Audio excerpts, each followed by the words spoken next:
Okay. Well, welcome to Happy Hour this month. Very excited that we have Emily here from the Arapawa Breeders Association to do a presentation. And if we would like to get started, to introduce each of us, my name is Aaron Bai. I live in Minnesota, and we raise San Clemente Island goats and have for about 3 years. And that is about it. Lisa, would you like to introduce yourself? Yeah, I'm Lisa Leonard. I'm in Northern California, and I raise San Clemente Island goats. I guess I've been doing it for about 7 or 8 years, and just love them. Sounds good. Thank you very much. And Erin, would you like to introduce yourself? Yeah, I'm Erin Link, and I live in western Wisconsin, not too awfully far from Erin. And I've been raising San Clemente since 2013, and I also love them very much. Thank you very much. I see my wife's on here as well, so I'll skip over her. And then Wendy, would you like to introduce yourself? Oh, we actually can't hear you right now.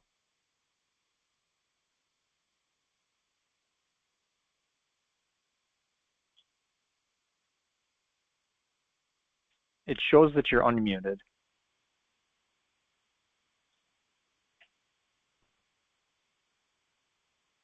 Oh, if you'd like to type into the chat, I can read on there too. Okay, and we'll go on to, is it Becky Grant?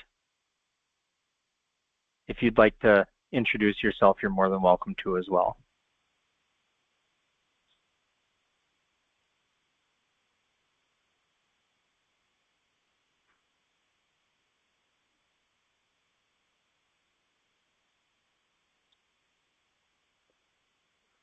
Okay. Well, Wendy, if you do figure out to type in the chat there, I can read that as well. But Emily, would you like to introduce yourself? Hi, yeah. Hi, everyone. I'm Emily. I almost said Emily Nyman. I'm no longer Emily Nyman. I'm Emily Pennington. I am with the Arapawa Goat Breeders Association, and I work at Prairie. I'm excited to talk to you guys tonight a little bit about our work at Prairie with the laparoscopic AI and how we've used that so far with our Arapawa goats. I'm hoping this gives you guys a little bit of a taste of what we have done, kind of what the process looks like to do AI, and then how potentially this could work in your own herd. If you want to go ahead and go to the next slide.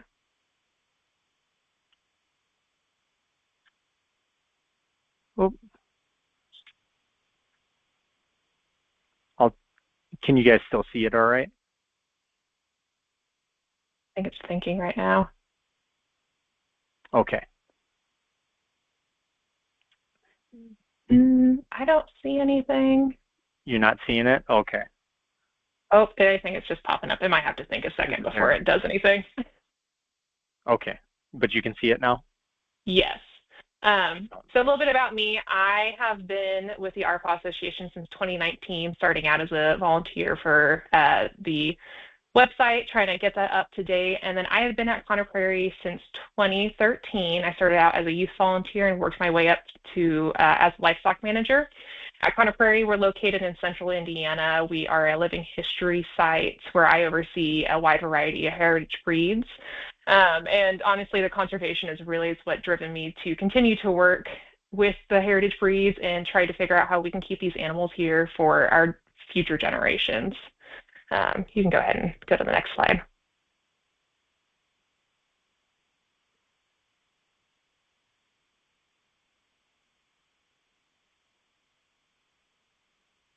So why use AI for heritage breeds?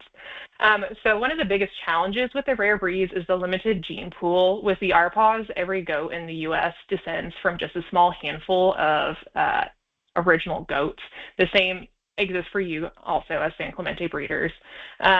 While we primarily started using AI with our English Longhorn cattle, which is what I have pictured here, they are kind of what started us thinking about using AI within the goats. So with the English Longhorns, there's only 40 to 60 total animals in the United States. So they have a very high chance of being inbred. We thankfully are able to import genetics from out of the country since they're not as rare worldwide. So with that, we had experience with AI with syncing our cattle to try to get them all to a place where they're all in heat at the same time to kind of condense our calving too. But this also allowed us to focus on genetic diversity since the breed in the United States is fairly inbred. So AI is not just a tool for convenience, but it's a proven method for conservation, not just with the longhorns or with the goats, but with several breeds along the way. And this will theoretically help us prevent bottlenecks if we do it correctly. You can go ahead and go to the next slide. So when we talk about artificial insemination in goats, there are 3 main methods. Each has a different level of difficulty, cost, and success. I am trained with the transcervical AI. Me and my boss both got certified to do AI on our own property. I'm not going to lie, it's not easy. I'm pretty sure that's the first one here. It is one of those things where the semen is placed directly into the uterus. You have to pass through the cervix with your AI gun. This is the main method that you use with cattle, but with goats, the cervixes are much more complex and very hard to get through. You end up using a speculum and you put a light into the actual vagina to be able to see where the cervix is to insert it. You will primarily use fresh semen with transcervical AI. You can use frozen semen. It does decrease your chance. The average success rate for transcervical AI is 30 to 50%, depending on who's doing it and then what type of semen you're using. Like if you're going to have me do your transcervical AI, your chances of success are going to be very limited. The average cost to do this, if you're syncing your does, would probably be about $50. That does not include your semen, so it depends on, again, fresh or frozen. With the vaginal AI, this is the simplest method. You simply take your AI rod, you put it in, you get as close as you can to the cervix, and you deposit the semen into the vaginal canal. You can do it on farm. You can do it with fresh semen. This does have the lowest conception rate, though, because you are not depositing it directly into the uterus. There is an even lower conception rate, though, with frozen semen. This does work best if you have a buck nearby. Like, let's say you've got some smaller does that you want to breed, but your buck is fairly big. You might be able to collect off of him to then put into those does.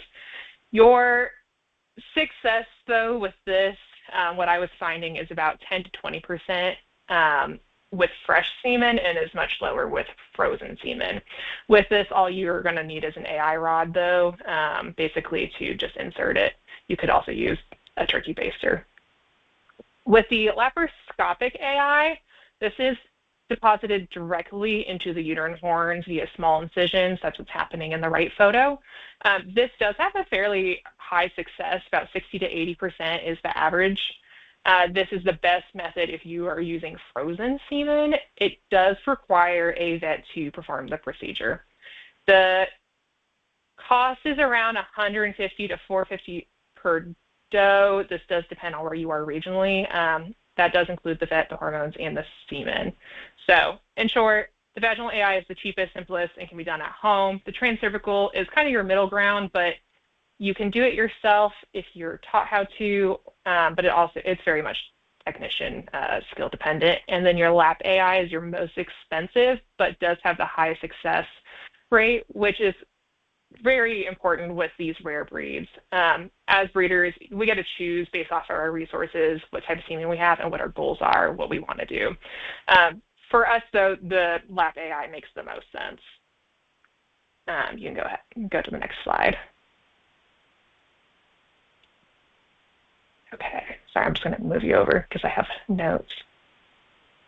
So with the lap AI having the highest conception rate, that was one of the reasons why we did decide to do this.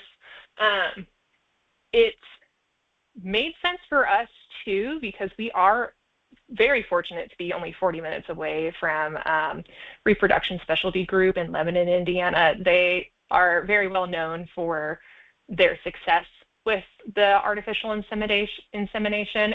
It was a big perk only having to haul them for 8 minutes, it's less stress on the animals, which will help increase the conception rate, because obviously stressing out an animal will decrease that. And with this semen that we were able to get from the Smithsonian, it made the most sense to try to do it this way to reduce any risk with that semen. All of these photos here are from our 2024 kidding. So every single kid is from our artificial insemination from 2023 for 2024 kids. I started doing this and I got kind of confused with years and days. Okay, you can go ahead and go to the next slide. What kind of motility did you see on the semen that you got from the Smithsonian? We will actually talk about that. Okay. I think in pros and cons. So for our AI process, our vet does give us a complete protocol which spells out exactly what we need to do when we need to insert feeders, give shots, how much to give them, when to pull them, and following it is very important. They give you times for everything. Honestly, RSG does a phenomenal job with this. But before we even get to the hormone stage, it's important to set our does up for success. So we have to make sure they're at a 2.5 to 3 in the body condition score. Any lower or higher will reduce the conception rates. We need to ensure that they have access to clean water. They suggest that you grain lightly 3 to 4 weeks before even inserting your feeders. That helps kind of just boost their nutrition. We personally don't do this and have still had fairly good success. And then you want to make sure you're providing a high quality free choice mineral to support overall health. With our AI, having the vet perform it makes it really, really nice for us. All we have to do is show up and they take care of the rest while we just stand there and look pretty. Getting the dose in sync for the AI isn't really difficult, but you do have to make sure that you're wearing gloves because you are handling hormones, so you can obviously ingest it kind of through your skin, but then also if you're going around touching other goats that aren't necessarily part of your protocol, you can pass those hormones on to them. So I really just want to make sure that people know that if you're handling hormones, wear gloves. Okay, next slide.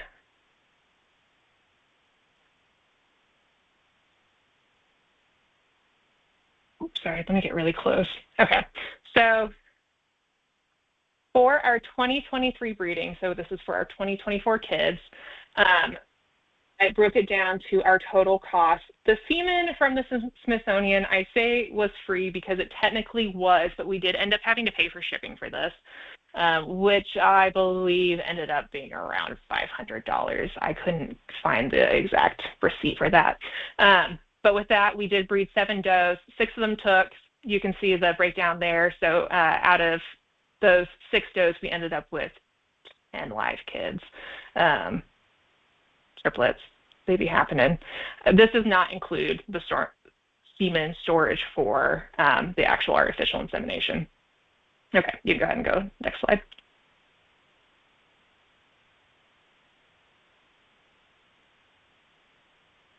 Yeah, so looking at both of our years of AI, 2023 for the 2024 kids, 6 of the 7 does took, which gave us a above average, national average success of 85%, which produced 10 live kids.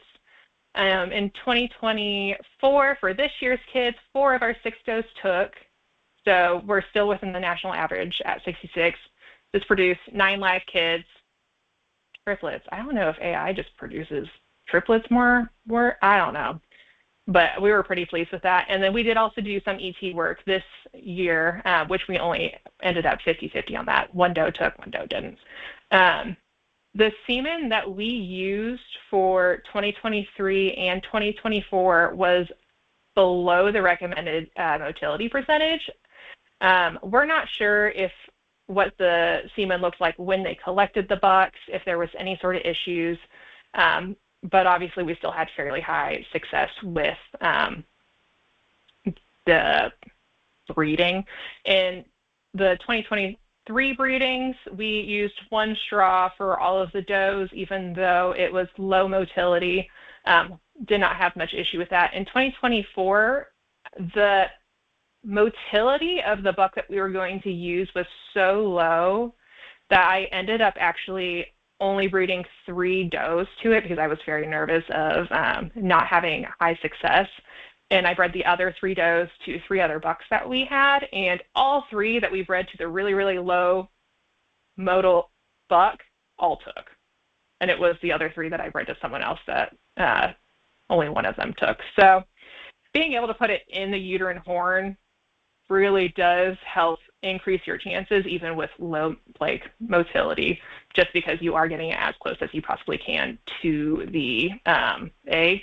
But for motility, most facilities actually follow a standard. So like I said, I don't really know with SVF, since that's specifically where the Smithsonian semen came from, if they were just collecting the bucks because it's rare and they want to make sure that they have the genetics, or if, it was really high motility when they collected it and then just post-thaw it didn't look great. We're not sure.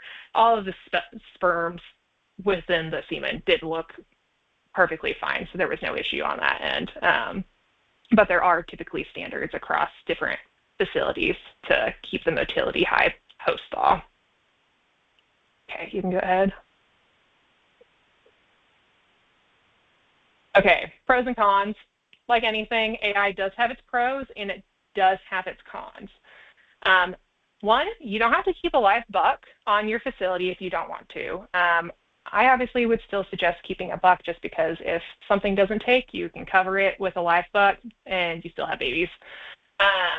You do have a high success with the lap AI if you know what the motility is. You're able to use semen from distant or deceased bucks. The bucks that we used, both of them, their father was from the island, so very distantly related to what we have. You know exactly when your doe is bred, so you can predict your kidding dates. For us, that's really nice. We do typically spread out our birthing season, but knowing that like this group of does is going to go within this window really makes it quite nice to just get that out of the way. Storage costs are low compared to raising live bucks. Let me see, do I talk about this somewhere else? I don't think I do. I was trying to do the math, and for us to feed 1 buck every single month, we're looking at $23 just in hay. That obviously doesn't cost or include like the cost of the buck, the housing, the fencing, or any of that, but it's just feeding him. Hay in Indiana is really expensive. But then the cost of storage for semen for how many straws we have right now is only $8. So you do kind of get the perks of not necessarily having to feed something that's not destroying your fence. There's a lovely photo of Drifter who got himself all sorts of caught up in my electric fencing. One big pro, though, with AI is that when you collected them and you collected and got the semen frozen, that the semen at least was modal. We see the ram being jumped there. I had a season like 2 years ago where I put him in with all of my ewes, not all my ewes, half my ewes. And then the next year I didn't have a single baby out of him. And I was like, wow, maybe he's just young. I don't know.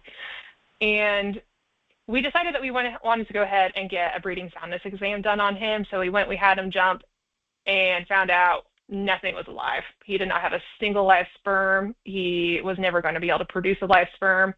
So we are thankful that we chose to use him on some younger does or ewes, so it didn't really matter that we missed out on that lambing season. But it is nice knowing that when you're using AI, something is swimming in there.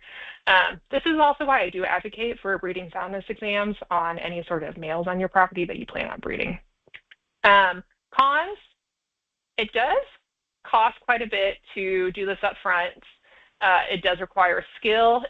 Depending on what type of AI you end up using, it can require a vet.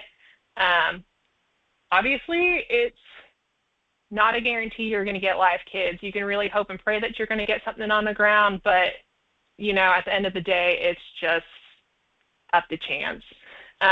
For us, we do have biosecurity concerns. We quarantine any animal that leaves our property, even if it's for events, when they come back for 30 days. So it does add the extra stress of making sure that your animals have a place to be housed, that you are able to test them for whatever you need to test them for when they come back. And this can be more stressful on your doe because you are having to haul them off site potentially, or have someone come in to handle them. I know not everyone handles their goats as much as we do. So that is something that you have to be considering.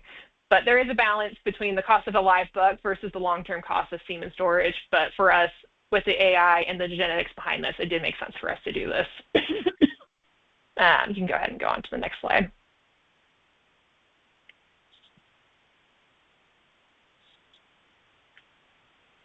So this is where I really want to take a moment to emphasize that AI is not just about making kids. It's about making sure that we're doing the right thing with the genetics. With the rare breeds, the risk of overusing one line or one buck is very real. AI gives us more control, but it also puts more responsibility on us. So we do have to plan more carefully. We need to make sure that not one sire begins to dominate genetics. You know, I know with another breed, they had 2 bucks collected, and suddenly every breeder was only using those 2 bucks, and that became very heavy within those genetics and started to cause issues down the line.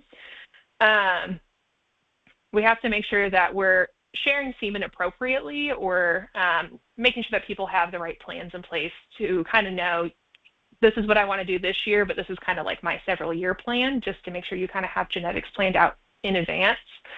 We want to use AI to expand underrepresented lines, not just the most popular ones. You know, the buck might not have been the prettiest, but if he's the only one out of that line, it's important to try to get those genetics out. I know you guys have a genetics, not a team, but I'm going to say team right now, which is lovely, to try to like work on making sure that no genetic lines become underrepresented and don't disappear, because that is a concern with any rare breed. But yeah, so we just want to make sure we're thinking long-term, not just who makes nice kids, and more of what will keep this breed viable. Did you put any guidelines in place, or do you have like any mathematical, you know, because of our population, one buck should not have more than X amount of straws available, you know, across the U.S., or some sort of guidelines like that? We don't. For us as an association, artificial insemination's not really been a viable tool for us yet. For us as Connor Prairie, the only reason we're able to use this is just because of what the Smithsonian had. We did get a list from the Smithsonian of all of the bucks that they had collected for the Arapawa breed, and I got to go through all of their pedigrees, and quite a few of them are already very well represented within our Arapawa population. So I was able to take the bucks that we know were either not represented or minimally represented to kind of bring back, just to make sure that those other goats that are more represented kind of get to just stay in that bank and be used later on when they might be more underrepresented. But that's not something that we necessarily have. Okay, because we're doing the same with semen from both the Smithsonian and the USDA, as far as trying to bring out some less represented bloodlines, or even starting new lines, because we do have some semen from bucks that actually came off the island, which is interesting for us to use.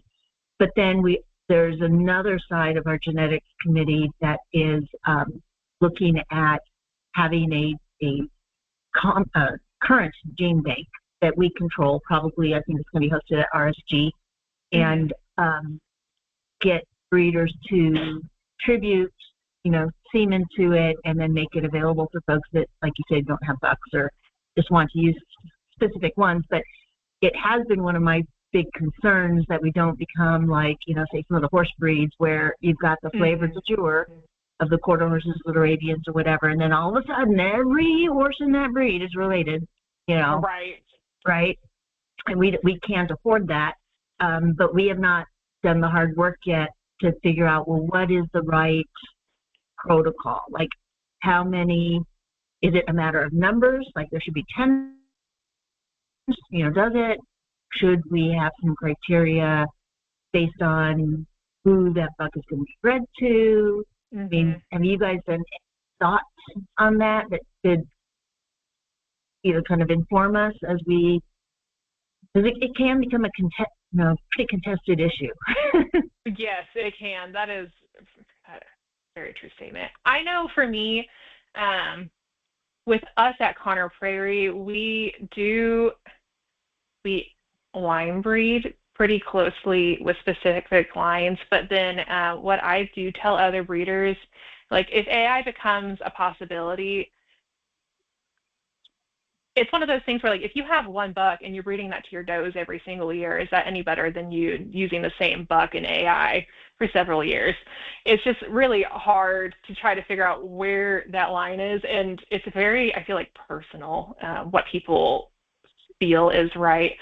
And as we grow as a breed, because I mean we only have 300 some goats total, I feel like it's going to be a thing where we have to be pretty select about who gets genetics and how many offspring are produced out of those, so we don't end up with 50 bucks out of Menaki. I don't know. Just because we are small, you guys are small too, so I almost feel like maybe limiting for 5 years, you only offer 15 straws of one buck, knowing that like in 5 more years you'll offer like another 15 straws. That might be more of the way to go, to just slowly release those genetics so it's not all just at the same time. Well, if you guys do start to address that question, it'd be interesting to maybe collaborate, because I think they have the same problem, wanting to, of course, enable people to be able to use these, but not hurt the breed genetic diversity along the way. Mm-hmm. Yeah, and I feel like from what I've seen, at least on the Facebook pages, people seem to be really into the different like lines that you have, and I feel like that's something that could really be like the strengths could be played to, especially with the AI. Knowing that like if you have a buck that would be really good, I'm just saying the Tepper line because I know I've seen that on Aaron's Facebook page a lot. Like that could really play with that line. Like maybe that's something where you're like, this buck would be only good with this specific line. I don't know necessarily. I still feel like that's probably 10 to 15 years out for us before that is a concern. But if you ever want to talk more about that with me, I love genetics and I love talking about genetics. So I would have no problem doing that. Maybe when we start this, we come up with like an initial set of options. Because I'm sure we're not going to decide on like one thing right away. We can say, well, you can do this way or that way, and then get a lot of feedback. Maybe we can run it by you and see how you feel it would work with a community of goats, kind of like what we have. And just the more ideas, the better. Yeah, I think you guys are on the right track. I love like seeing what you guys are doing and then kind of the way that you're moving forward with it, because it's interesting for us kind of seeing what we could potentially look like, in 10 to 15 years, because honestly, you guys are kind of like our gold standard of where we want to be. Oh, wow. But yeah, I think the next slide is just my questions slide. So if people had questions for me, that was kind of what I had put together to talk about. Our AI, oh, look at my girls. They're so cute. So if you guys have questions about AI specifically or genetics questions, I'm happy to chat for a bit. Hopefully that took up enough time to make it worth coming to listen to me. I have a question on, have you done anything with in vitro? Yes, so we did embryo transfer work this last year, and that was part of our agreement with the Smithsonian, was that if we got the semen, we would end up flushing one of our does to send embryos to be within their bank. And we're doing that again this year. It was interesting from a perspective of I did not know really what to expect with the success of everything. With the doe that we ended up using, we were able to get 7 good embryos out of her. I don't know why in my head I was really thinking that we were going to like be, 20 embryos, which is apparently very unrealistic. And we ended up putting triplets in one doe and twins in another. The one with triplets did not take. The one with twins did take. So we got 2 kids out of that, and we froze the other 2 to send to the Smithsonian. We're going to be using that again this year. We have a straw of semen that doesn't have any known genetics in the United States right now, and after talking to Dr. Ted Thompson at RSG, he told us that was our best bet to do the in vitro to get those genetics on the ground, because doing it with the embryo transfer work would give us the highest chance of getting more embryos to put into multiple does to hopefully get something to stick. What was the roughly a comparison of cost? Because I just was able to log in. I was on the phone earlier, so I didn't see the slide where you talked about the various costs. Mm-hmm. But do you have like a rough comparison of, say, the lab AI versus the in vitro? It does cost more. Let me see if I can actually find my email with the receipt on it. RSG. I don't want my monthly payment.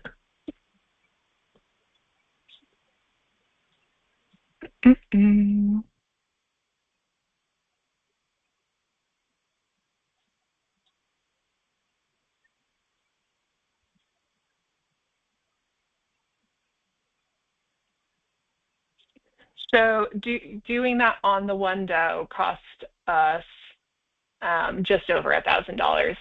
So for the one doe, over $1,000, and then with the 6 LAI does last year, now this does not include the hormones because I don't have that on this receipt, it cost us $366 to LAI the 6 does. Okay. And so the $1,000 for the one doe, was that flushing? That was procedure only, yes. Which then to transfer the embryos into the does, it's not that, I mean, it's expensive, but it's not that expensive. I think it's the same cost as doing the LAI on the does. That also doesn't include the hormones, which I think typically costs around $200 because you do have to buy like bulk. I heard the in vitro, all the PG 600. Did they use those same hormones? I heard the in vitro hormones were a lot more expensive for some reason. That's what the vets are saying out here. No? Okay. Maybe the vets just want more money. I think so. But it's also possible that that because I already have a bunch of the hormones on hand, that I didn't end up needing everything, because since we do AI with the cattle, a lot of the hormones transfer over. Or like some of the hormones are way, way more expensive, but then you've got another hormone over here that basically does the exact same thing that you can use instead. Okay. So that might be part of it. And that also might be a regional thing.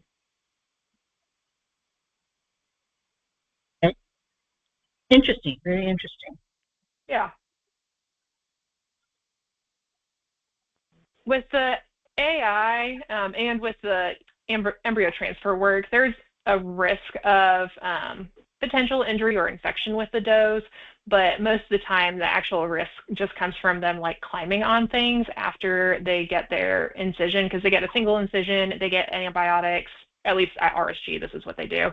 And then you're supposed to put them in a area, I think it's 2 to 3 weeks of just straw, nothing that they're supposed to climb on. Obviously, they're goats, they're going to find something to climb on.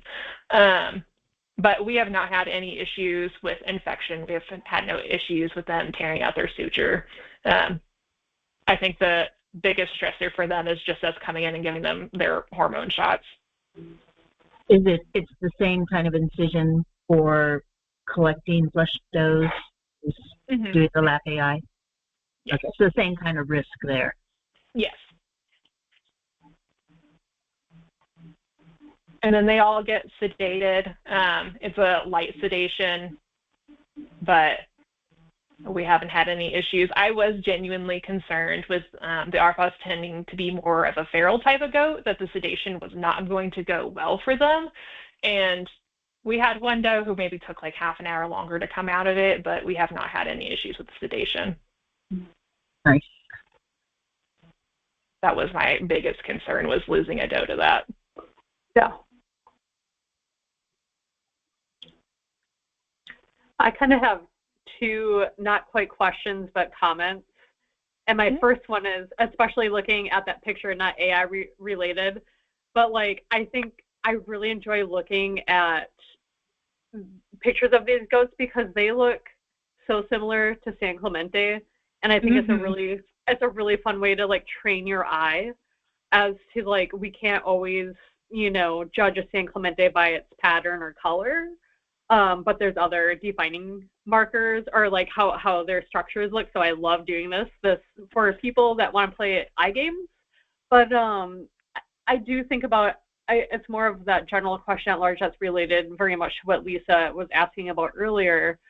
But I do think about collectively, or even on an individual basis, I suppose, but maybe collectively, is this like, we have that gene bank, what would be like, as thinking about getting to that goal about what like a doomsday gene bank would look like if the breed got wiped out, what do we have to recreate a new group of goats that could repopulate without there being massive issues. So it's more of a question at large, which is kind of fun to think about and look at pedigrees and do all that stuff.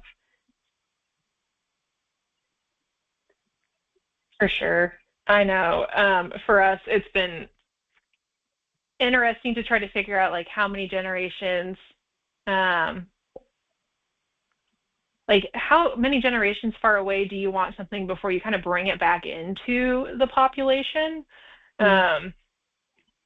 So like with the buck that we used for last year's kids, he only had, it was him, his sister, and then his dad had no other offspring. It was just the two, basically.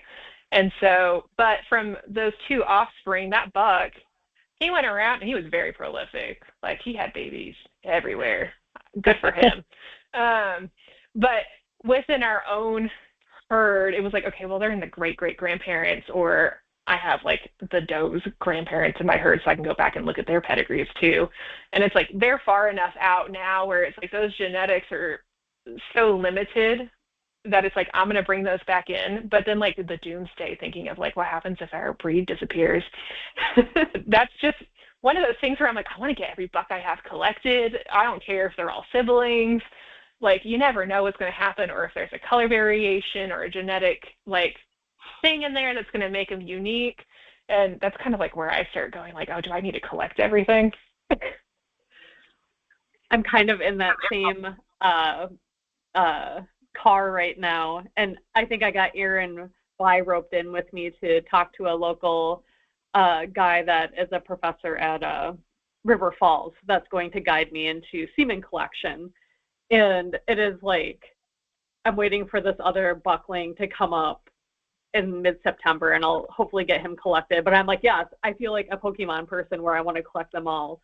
And I have that in the back of my head. I'm just like, just in case. And it will be really fun to kind of get that down pat and help create that pathway for people with just semen collection and storage, not even the AI piece, but just having it somewhere safe for the time being, I think is really, really a good first step. So.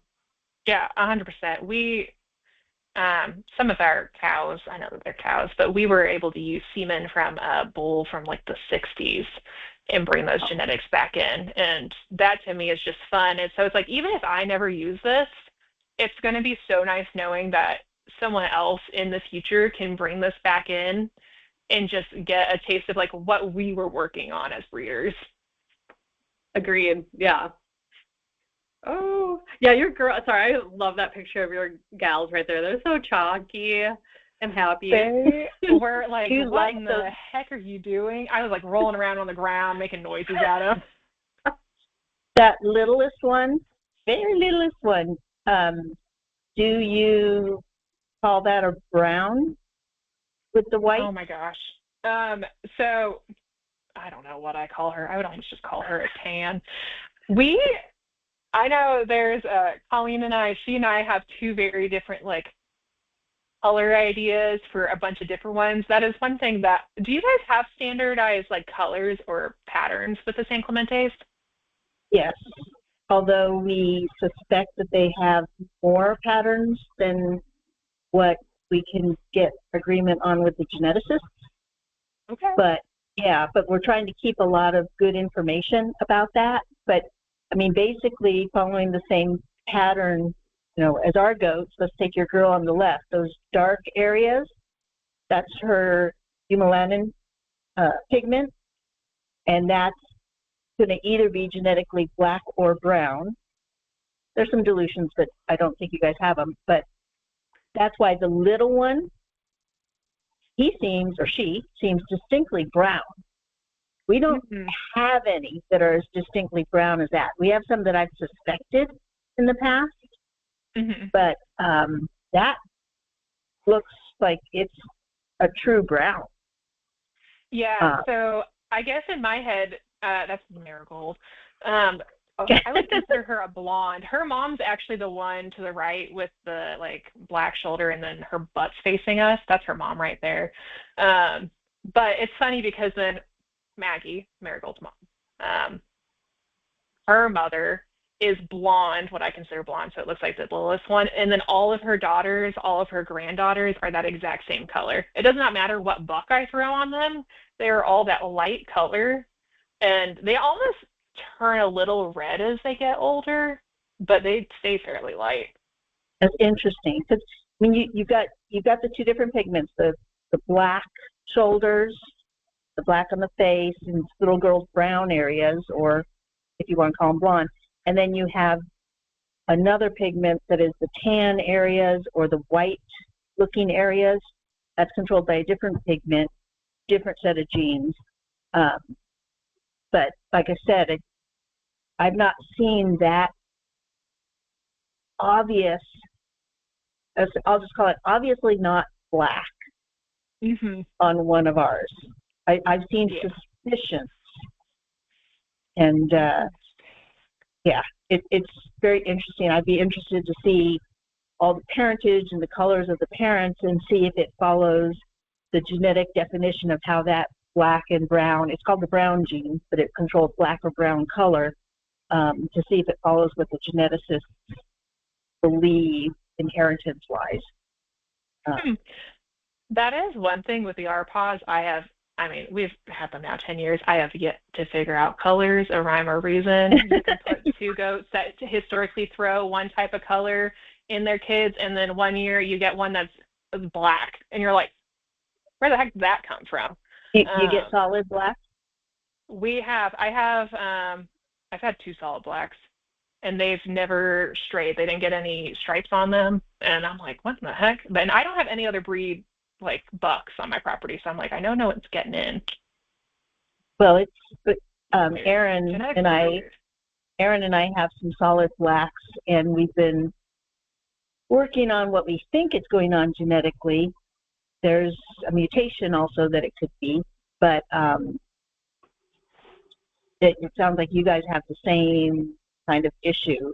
Probably no pattern on the agouti gene. But interesting. I love the color stuff. Have you done any DNA analysis on these guys, either parentage testing, STR testing, or actually a full, as full as they have for goats right now, array of DNA markers?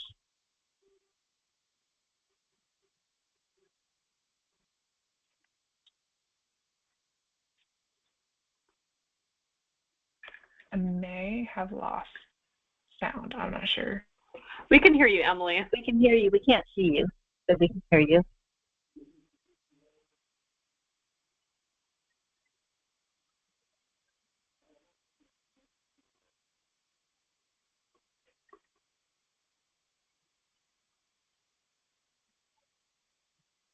Now we can see you. Wow, my internet must hate me. I was just like, did I lose everything? And then it just shut me out of the app. I am so sorry. Okay, so I was talking about the solid black kid, and then I'm not sure what you said after that. Just that Aaron and I have some solid black SCIs that have popped up, quote unquote, out of nowhere, and we've been tracking pedigrees and all that kind of stuff to see what genetics might actually be causing that. A couple of different theories that are on the plate right now, but we might be pretty close to figuring out what hidden gene is back there doing it. And it's either, in my mind, and I got to talk with a geneticist because I'm not a geneticist, but based on what Erin and I have shared, in my mind, it's either basically a double recessive on the agouti allele, meaning no pattern at all on the agouti allele, or a melanistic mutation, kind of like a black leopard or the occasional black mountain goat that you get, and they still don't seem to know when those things pop up. But I'm kind of guessing the first. Mm-hmm. I'm kind of guessing we have this hidden, just no single pattern, not a double pattern on the agouti allele, and if you get just the right goats together, that'll pop up. Jeez, my phone must not like me anymore. Oh no. I was going to say Lisa's actually the one doing all the work. I'm just sharing cute pictures with her. So yeah. I love seeing the pictures. I love seeing like the pictures of the moms and the dads and the grandkids, you know, and figuring out, okay, what could be going on there. Totally. But my question, Emily, after that was, have you done any DNA analysis, either for parentage, something like the STR analysis, or what's currently the most complete DNA analysis they have for goats, the 60 to 70K arrays of DNA markers for a goat? Have you guys done any of that within your breed? Looks like we lost her again. Yeah, she just popped off again. Yeah, she just messaged us and said that she's lost her internet. Oh, shoot. Oh, no. I know that they have done some, they do, I don't want to totally speak for her, but I do know that they've done parentage testing, and I feel like they had a big submission of DNA a while ago I want to say they were able to verify breed type, but God, I think I'm wrong. I mean, if they were able to verify breed type, what would be so interesting is then compare their DNA with ours, because obviously there's some pattern overlap, right? See some very similar patterns as we have in our goats. And I'm just wondering if those similarities versus we know they're a different breed, can that help us in developing a breed type? Yes. Can it help us in identifying where the genes are for this kind of pattern? Could be some interesting stuff working together because they're so similar. There has to be some sort of common ancestry back there. I agree, and I brought this up a few years ago with some people, but maybe it was with Laurel, but I think it was I was talking about testing my herd because I think they had a full. God, I want to say they were testing against New Zealand, the goats in New Zealand that they have still. Yeah. And I was just like, I don't know, maybe I'll just submit my hair samples for that to see if they can pick up any of that breed in my San Clemente, but I never did. And I had brought it up too because some of our goats, all of us in our pedigrees, San Clementes were housed as well as Arapawa goats in certain locations. Oh, housed together? Well, not necessarily housed together, but they were on the same premise, in some places. Like I think about Plymouth Plantation. And I know that people keep really good records, but it made me question like if there were any crosses with them in the midst and how that would be awfully hard to really see. It would be hard to see. Mm-hmm. And knowing how these bucks can jump, have a fun night, and then jump back. Yeah. Or breed through the fence, which I recently found out. Oh, they do. Yeah. Yeah, that could happen. Yeah. I mean, it was just like, spitballing and kind of talking. So again, I don't want to speak for Emily, but I think they were doing something where they do have they can help breed percentage or something like that. They have that in their toolbox, but I might be wrong, so don't quote me. Well, maybe I can get her contact info from you and talk to her about that, because Yep. sharing information might help both of our breeds. I agree so much with this. I feel like there's can be so much work done together instead of two different groups creating the same wheel separately accidentally. Yeah. She did message back, and she said she's not sure what DNA testing has been done. So she's not sure what has been done. Okay. We can we'll connect people and get some answers. Yeah. I wonder, sounds good. this is for next year, but I wonder if we shouldn't figure out some sort of, maybe it's a Livestock Conservancy grant or whatever, to DNA full array test 50 goats, maybe 25 of the Arapawas, 25 of the San Clementes. If we use Neogen, it'd be $35 each. That's probably within the micro grant range. And just talk to breeders and get samples, and then have that data repository to do some of this research and analysis on. Because it gets expensive for an individual breeder if they're not receiving an immediate benefit like parentage or Right. anything. But if we could figure out a way to start stockpiling that information for a time when we have the tools, or we have researchers who want to work on it, or whatever. I'm putting this in Aaron's pocket too when he goes and meets Justin Luther with me, is to maybe start digging around, or not dropping hints, but kind of talking with him to see if he actually has any students at his egg college that would like to be co-researchers, or take on some of these projects in the future too, because I think that would be really helpful to help spread some of those projects out to people. Well, for parentage, there is a research group out of Milan that determined there were 195 markers out of the 70K array that could determine parentage.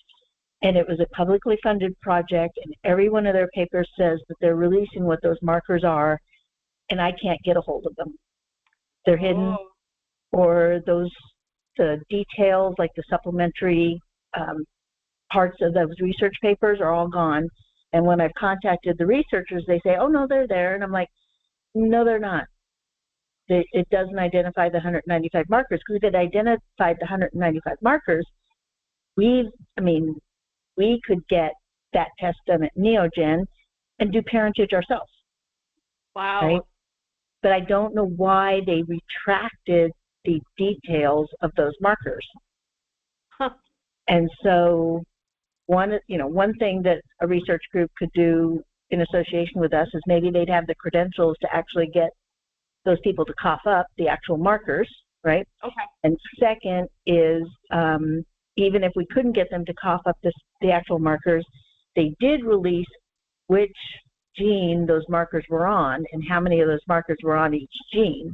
So you've at least got a roadmap you could go to. Maybe somebody could recreate the work. Okay. That's really good to know, Lisa. And I'm putting it on Aaron to remember all of that with me when we talk to Justin. Okay.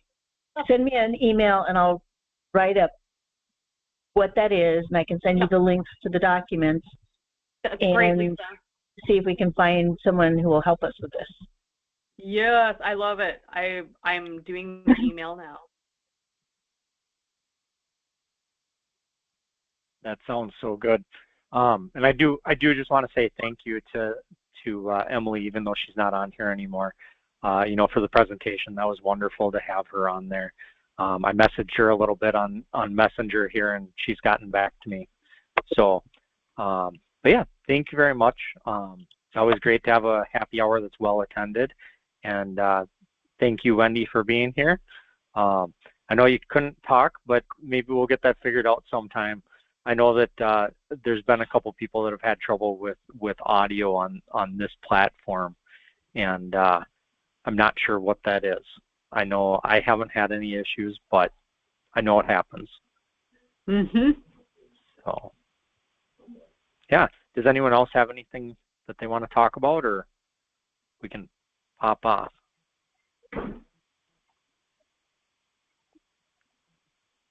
Sounds good. Well, thank you everybody for attending, and have a wonderful evening. Thank you.